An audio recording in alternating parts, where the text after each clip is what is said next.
चिन्तयेत् विष्णुम् भोजने च जनार्दनम् शयने पद्मनाभम् च विवाहे च प्रजापतिम् युद्धे चक्रधरम् देवम् प्रवासे च त्रिविक्रमम् नारायणम् तनुत्यागे श्रीधरम् प्रियसङ्गमे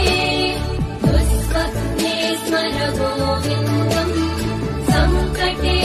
मधुसूदनम् आनने नारसिंहम् च पावके जलशायिनम् जलमध्ये वराहम् च पर्वते रघुनन्दनम् गमने वामनम् चैव सर्वकार्येषु माधवम्